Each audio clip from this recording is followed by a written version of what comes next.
truth seeker, about to put the final touches on a book I've essentially been working on since the summer of 2013. It's been this entire experience: the blog, videos, feedback, research, pretty much 5 years straight. And what I said in 2013 when I began this work is I felt like we had 5 years as a people left to speak out. And I said after that, I don't know. Because I saw back then, and for a decade before that, the cracking down on the First Amendment, the right to freedom of speech. If you were paying attention after 9/11, part of the Patriot Act was something called free speech zones. In certain cities, you could only speak out about what was going on in the world in certain areas that were designated for free speech, which were places that weren't that populated. And if you weren't following those rules, you could be arrested.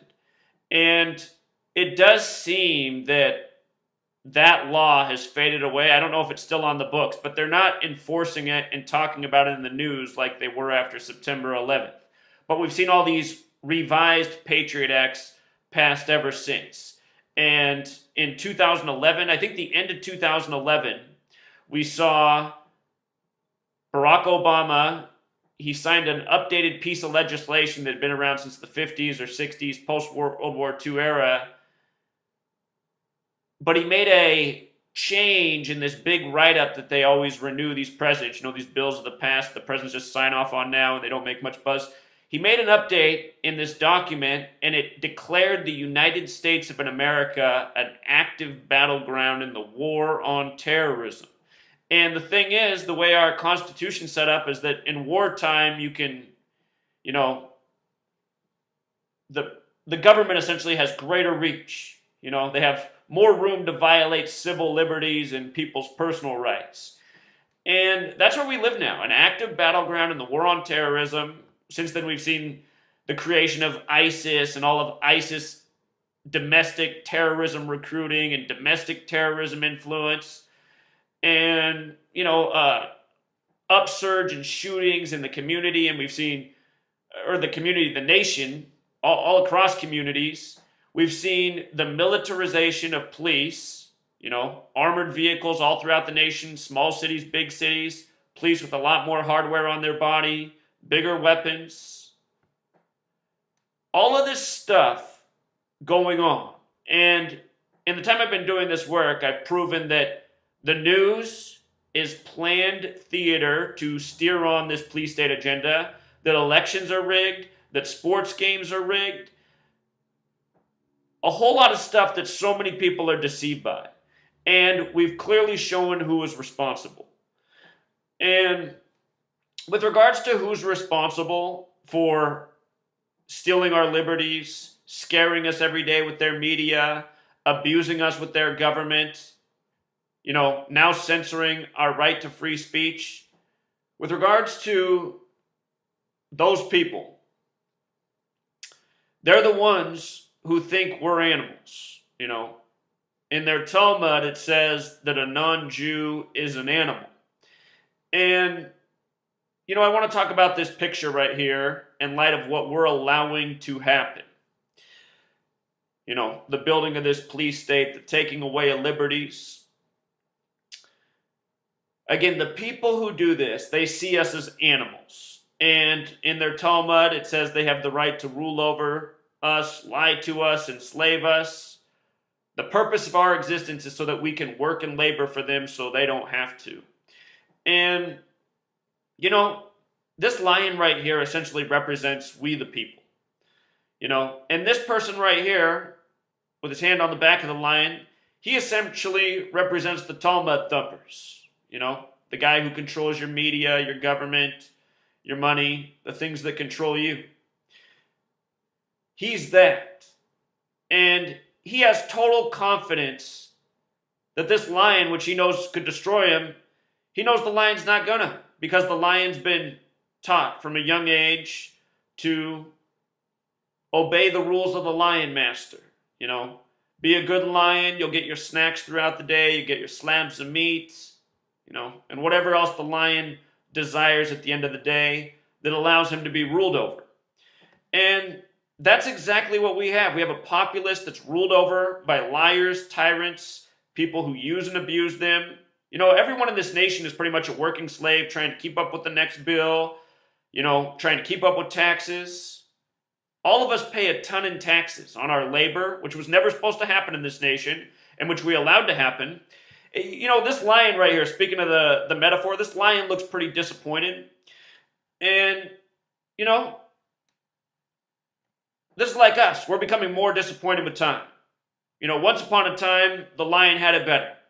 He got more meat each day. He got more leisure time, whatever the lion likes to do.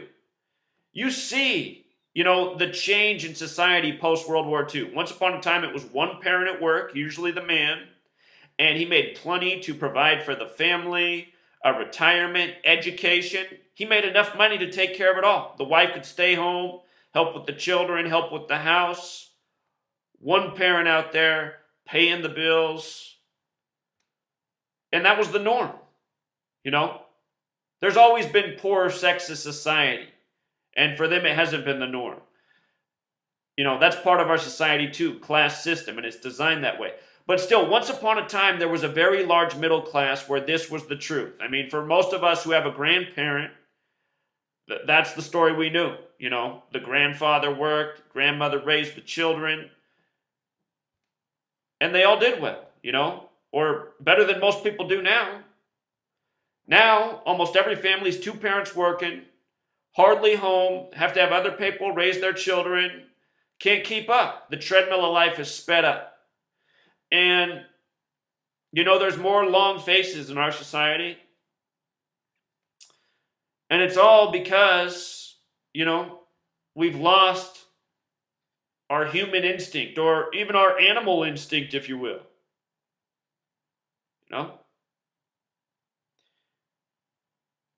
We've become the good caged animal, that just trusts in the master, no matter how the master treats us. These long faces in society, it's because we live not in tune with nature, The people who rule over us, they don't have us in tune with nature. They have us in tune with the slave system. It's not good for anybody. It's why so many children hate school, It's why so many people hate their job.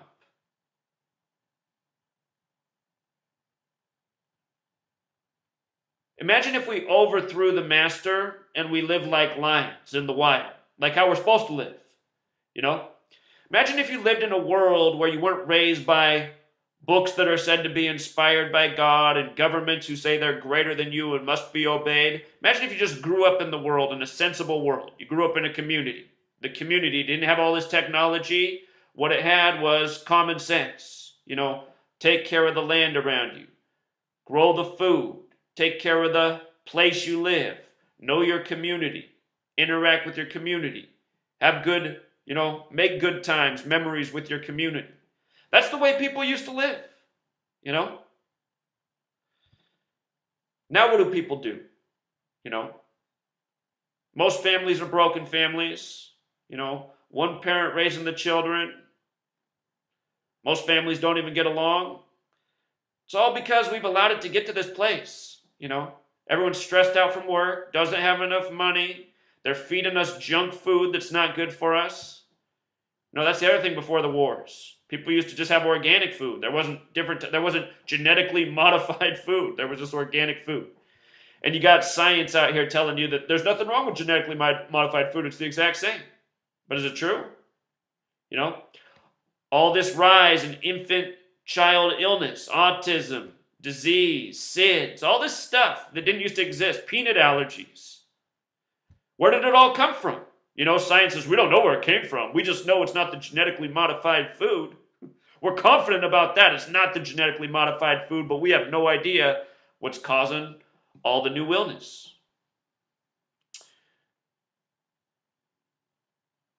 You guys, they know exactly what's causing the genetically modified illness. Why do you think every time, a person speaks out about autism and diet, that person is shamed in the media? That's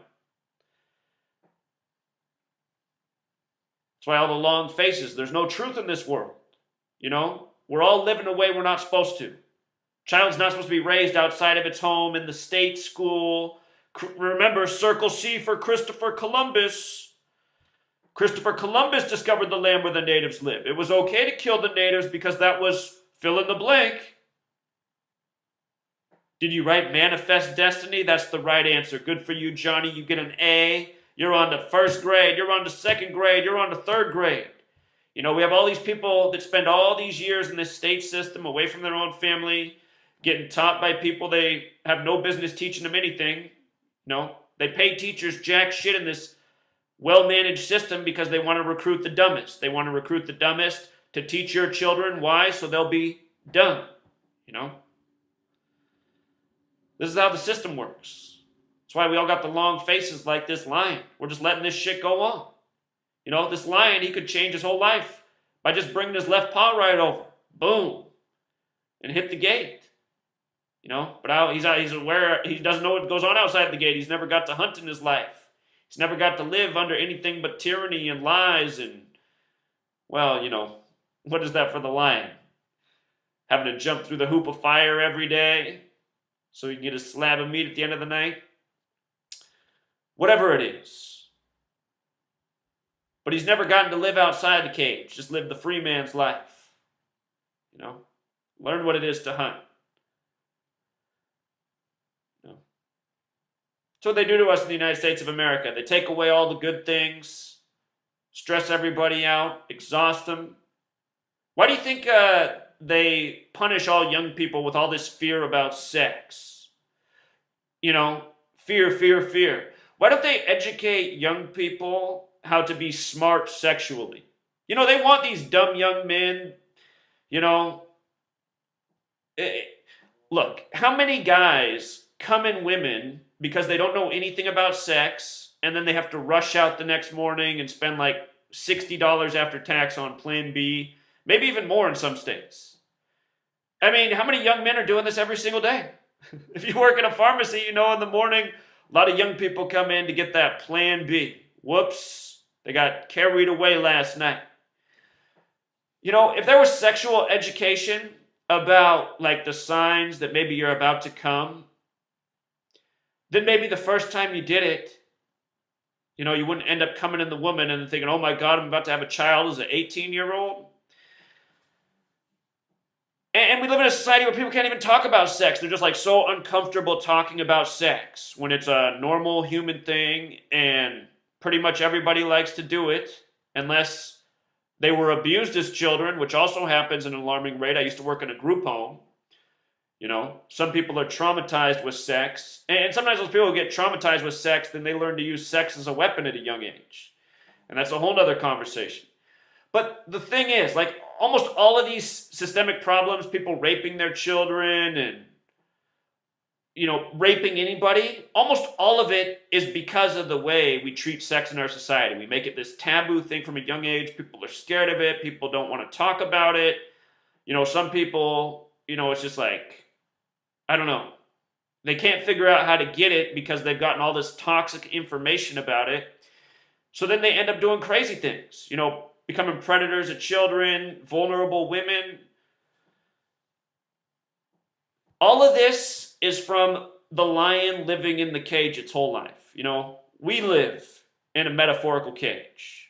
Information. You have to believe this from a young age. You know, all this culture shit we're given. It's just pure insanity, you know?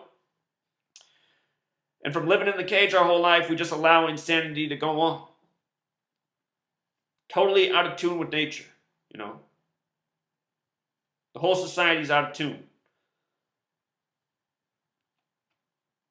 And I guess we don't realize it because our whole lives have been out of tune. But just like looking at this picture in this lion's face, it's just like looking at society. Obese, lonely, depressed people. What's in the entertainment that people are addicted to. You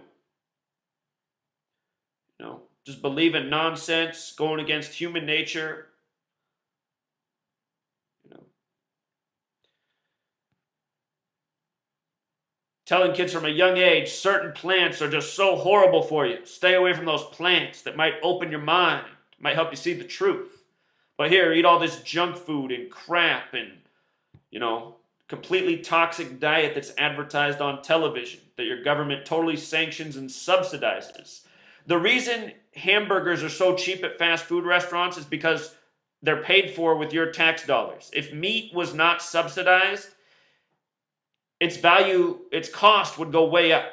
There's a reason you can buy a stack of hamburger patties for the same price as maybe 2 organic tomatoes at the store.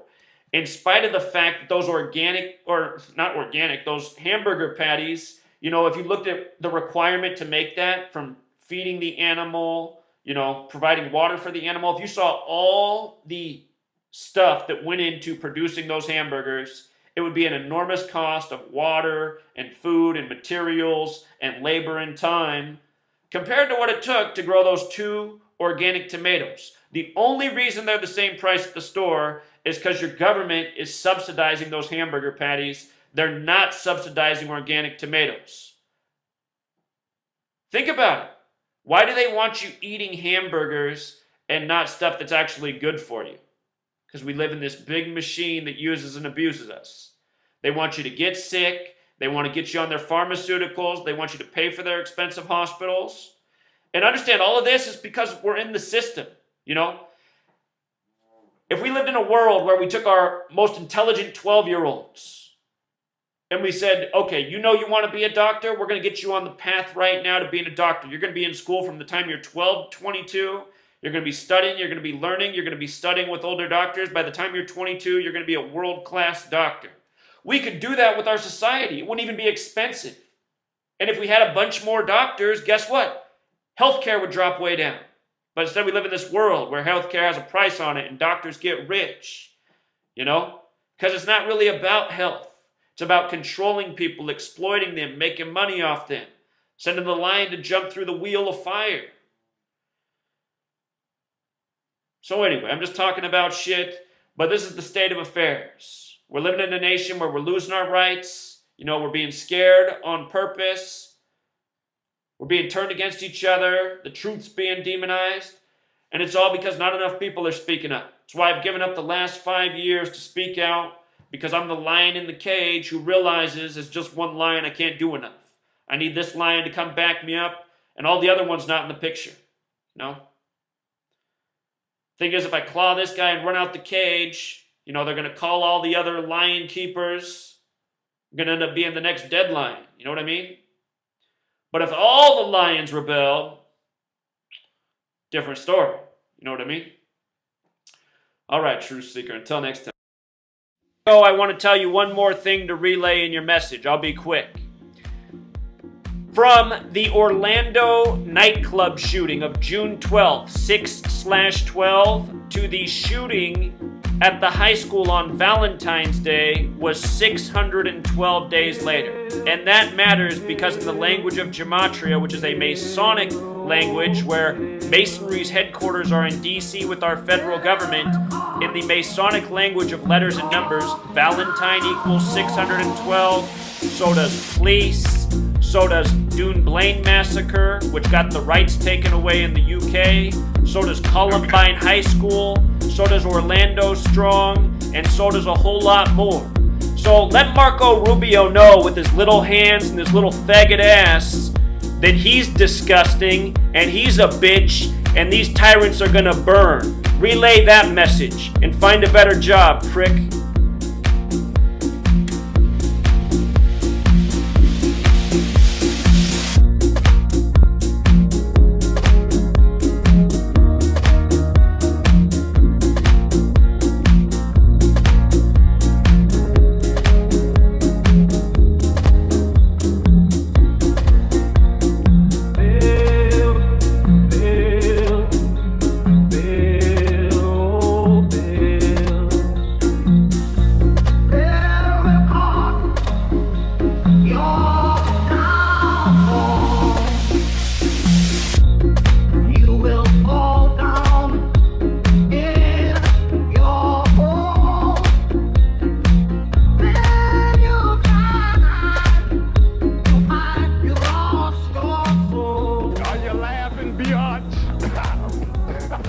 You find it funny?